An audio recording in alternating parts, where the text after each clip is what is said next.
Professor Thiago Brits aqui na área e hoje vou falar com vocês do meio natural ao espaço globalizado, tá?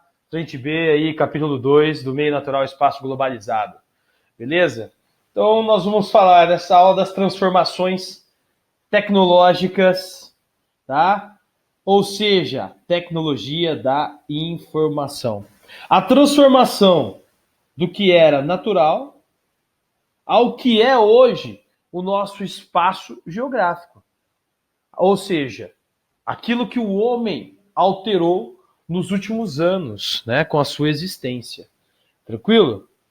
Então, essas transformações tecnológicas que ocorreram nas últimas décadas, elas criaram ali, elas produziram algumas formas de consumir e também de produzir o espaço, tá?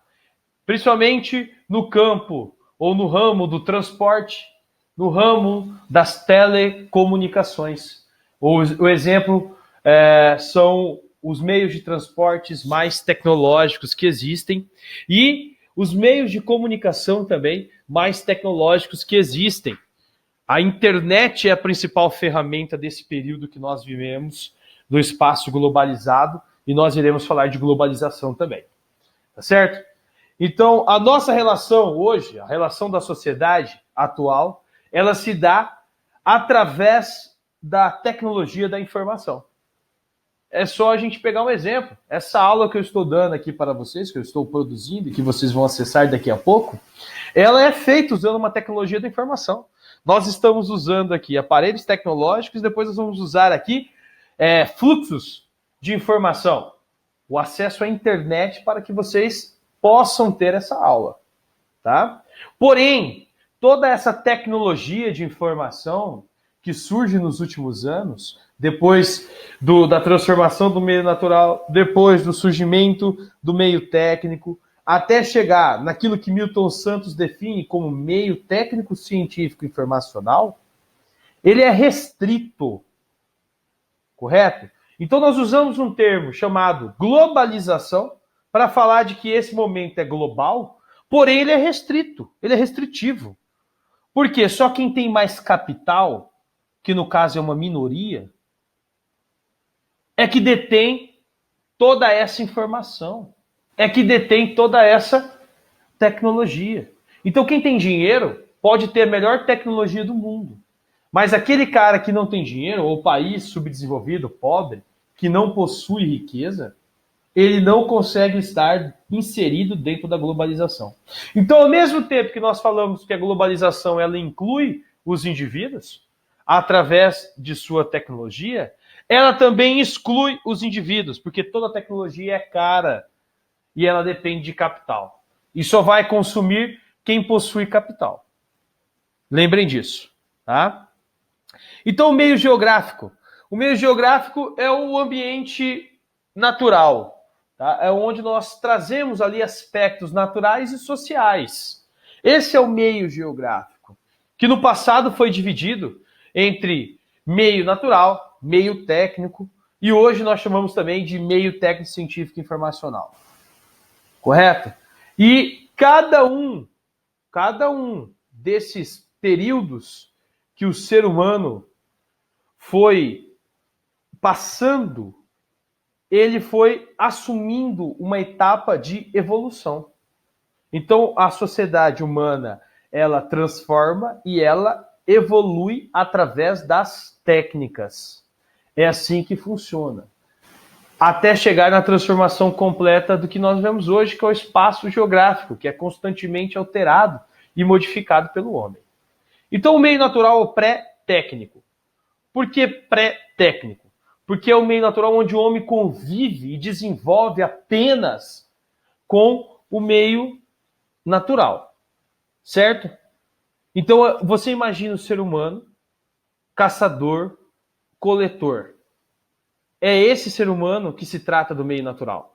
É aquele que depende da natureza para a sua sobrevivência, certo? E ali ele produz algumas ferramentas simples, básicas, como pedras, para poder ali limpar os animais que são caçados ou pescados, tá? Técnicas de colher frutos em árvores mais altas. Então nós estamos falando aqui do homem primitivo no meio natural. Até que, do passar do tempo, da observação e do desenvolvimento cognitivo e de técnicas aprimoradas, ele começou a desenvolver ali novas técnicas. Um exemplo é a mudança do homem coletor para o homem agora sedentário.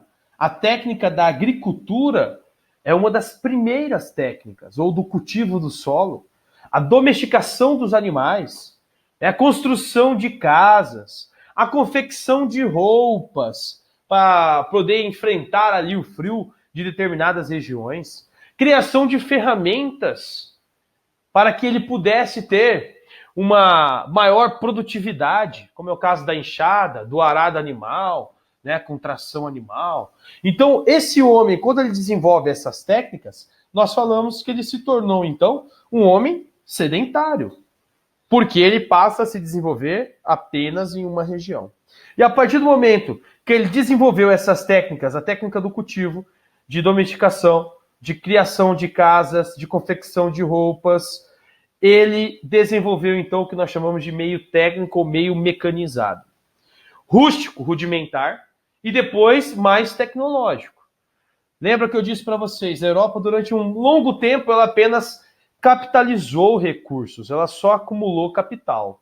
Desse acúmulo de capital, a Europa conseguiu fazer uma coisinha, que foi a chamada Primeira Revolução Industrial.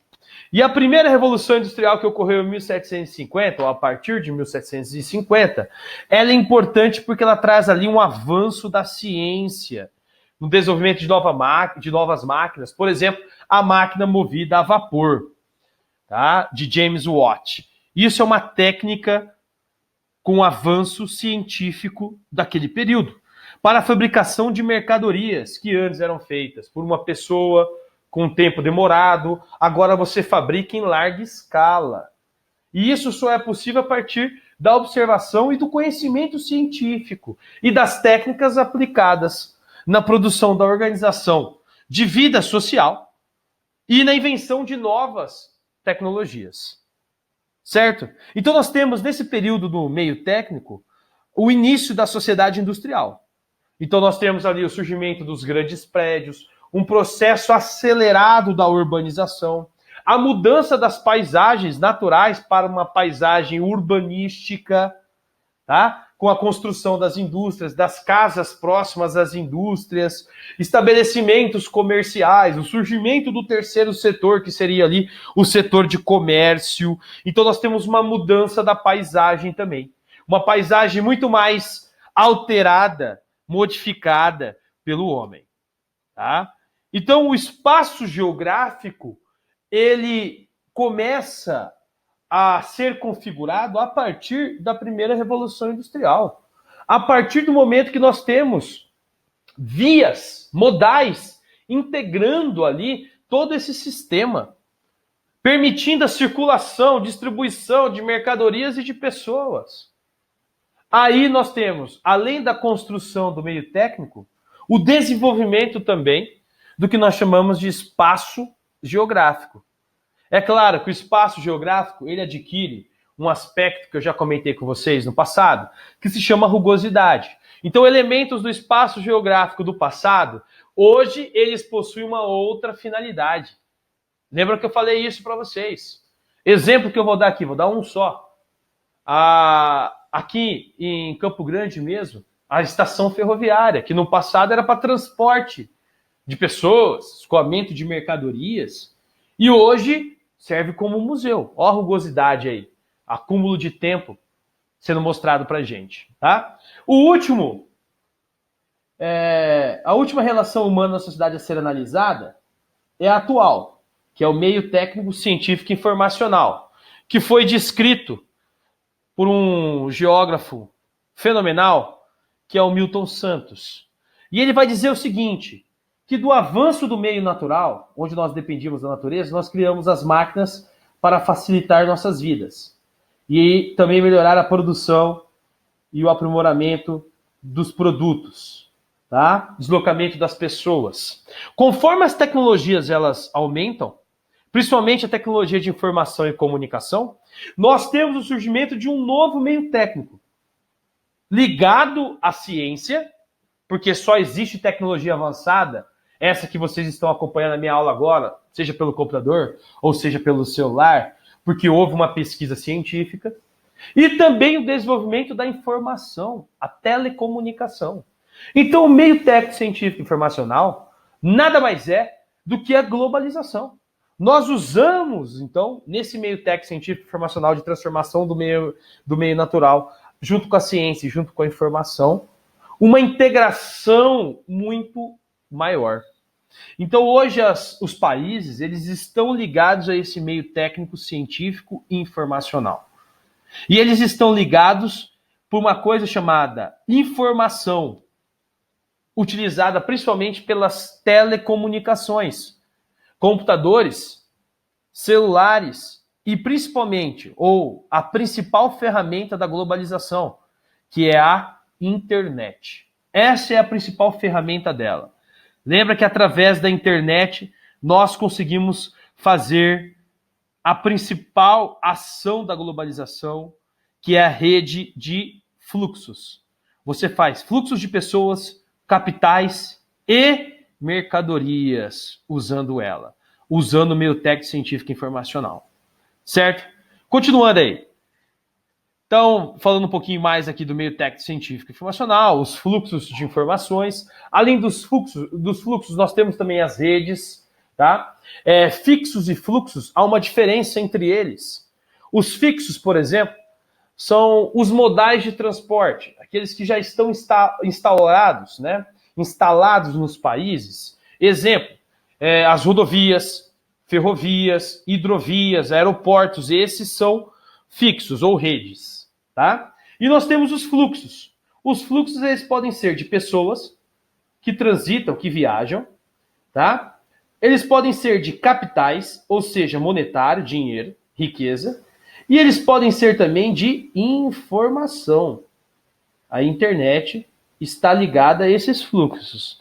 E os fixos ligados às redes que fazem, interligam aí para que a gente possa se comunicar, tá? A globalização, então, nada mais é do que uma integração. De quem? Dos territórios, tá? É o estágio mais avançado do capitalismo, porque ela usa os avanços tecnológicos, o que há de mais avançado da tecnologia para fazer essa integração. O que no passado você precisava pegar um navio ou um avião, né? Hoje você transita em um curto período de tempo. O espaço é o mesmo, a distância é a mesma, mas o tempo hoje é mais reduzido para você poder fazer esses deslocamentos dentro do espaço atual. Quer dizer que a viagem, então, ela encurtou? A distância é a mesma. O que encurtou foi o tempo e nós já falamos disso esse ano. E a globalização, ela faz isso. Ela permite, por exemplo, que você conheça um país sem nunca ter pisado nesse país. Apenas por onde? Usando a rede. Usando ali um fluxo de informação. Usando uma comunicação. Usando a internet. Então, o Milton Santos é ele que vai definir esse meio técnico científico informacional para a gente, tá? E ele vai dizer que, dentro do contexto da globalização, esse meio técnico científico informacional, ele é definido por 3 vertentes principais. A técnica aprimorada, a ciência e a pesquisa que os países desenvolvidos fazem, e por isso eles atraem o maior fluxo de capital, e é por isso que eles têm as maiores multinacionais. E a informação, usando quem? Usando principalmente a internet, para que a gente possa se comunicar. A globalização, ela também possui ali algumas consequências. Por exemplo, a influência que países desenvolvidos exercem sobre países subdesenvolvidos. Hoje em dia não é mais necessário que você tome o território a partir de guerras, de conflitos. Você pode muito bem influenciar no território do outro sem invadi-lo de forma bélica. Você manda para lá suas multinacionais. Você introduz nesse país a sua cultura, as músicas, o seu dialeto, os seus hábitos alimentares. É óbvio que eu estou dando como exemplo aqui os Estados Unidos, influenciando, por exemplo, um país subdesenvolvido, como é o caso do Brasil. Desde o período da década de 60, pós Segunda Guerra Mundial, período da Guerra Fria. Como que ele influenciou o Brasil? Através da música, através da vestimenta, através da literatura, através do cinema, tá? Então a globalização ela permite isso. Ela permite que a gente siga uma tendência que não é culturalmente a nossa, e sim de um outro país. Correto? Porém, essa globalização também, como eu disse no começo, ela discrimina boa parte da sociedade. Por quê? Quem é que vai, de fato, desfrutar da globalização? Quem possui maior quantidade de capital. Porque para você ter tecnologia, você tem que gastar mais. E países subdesenvolvidos não possuem essas tecnologias. Ou seja, nós ficamos dependentes de países desenvolvidos para que a gente possa importar essa tecnologia. Pagamos mais caro. Somos um país subdesenvolvido que vende commodities. Então vendemos mais barato os nossos produtos e importamos mais tecnologia de fora. Consequentemente, nos endividamos mais e ficamos mais dependentes desses caras. Essa é a relação da globalização. E lembra que no sistema da globalização nem todo mundo é globalizado.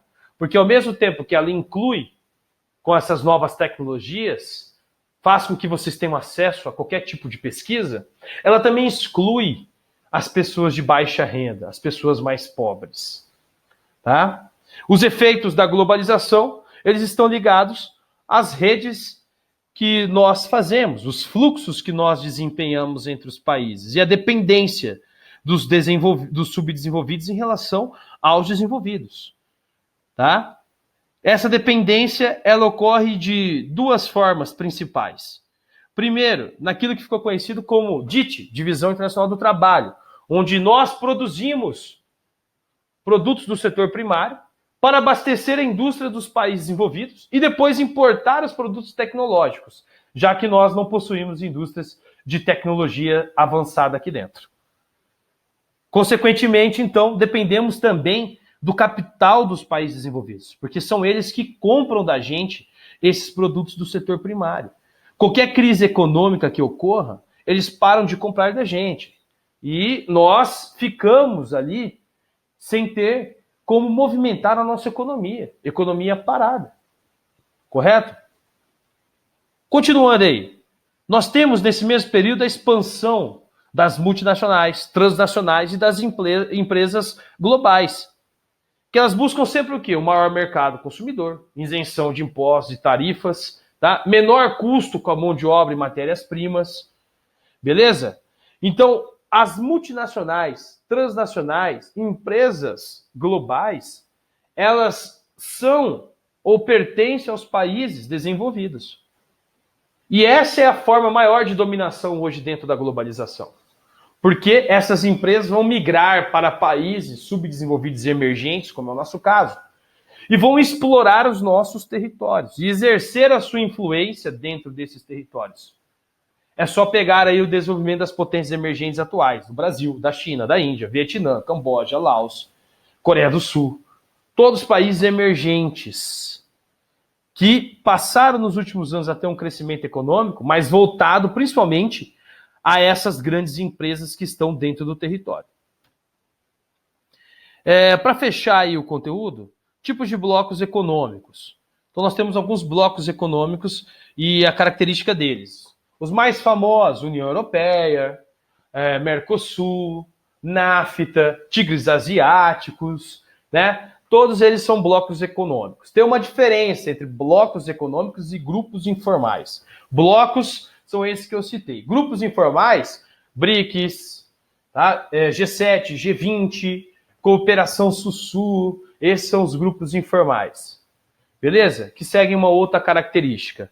Então ali, eu coloquei na zona de preferência tarifária, nós temos a antiga Associação Latino-Americana de Livre Comércio, a ALAUC. Tá? Ela era uma zona de preferência tarifária. Ou seja, tinha preferências em cima de produtos com a redução de impostos em determinados produtos de países que faziam parte dessa zona de preferência tarifária. Não eram todos, alguns produtos, então eles tinham redução ali de tarifa, ou seja, de impostos. Isso é uma zona de preferência tarifária. Tá? É o exemplo aí, essa antiga associação. Aí nós temos uma zona de livre comércio, que nós temos ali um fluxo de mercadorias e capitais que eles são liberados de forma gradativa dentro do bloco. Tá? Eles vão utilizar uma tarifa, que é a chamada tarifa interna comum, e eles também permitem a redução e a eliminação das taxas alfandegárias, ou seja, os impostos em cima dos produtos. União aduaneira. Essa união aduaneira aqui, ela é o estágio mais avançado da zona de livre comércio, tá? Porque ela tem a circulação de mercadorias e capitais. E eles vão padronizar aí essa circulação, o que eles chamam de tarifas externas comuns, tá? Para outros países que não fazem parte do bloco. Mercosul tem uma união aduaneira. Mercado comum é o estágio mais avançado quando comparada à união aduaneira. Tá? Eles utilizam ali políticas parecidas. Por exemplo, padronizar a legislação econômica, formatação fiscal, ou seja, imposto igual para todo mundo. Tá? Leis trabalhistas que prevejam ali a segurança aos trabalhadores, leis ambientais, tá? Que garantam ali leis mais rígidas, fiscalizem mais a questão da degradação do meio ambiente, livre circulação de pessoas e adoção de uma moeda única. Então, o único bloco que tem aí um mercado comum, seguindo esses padrões, é a União Europeia.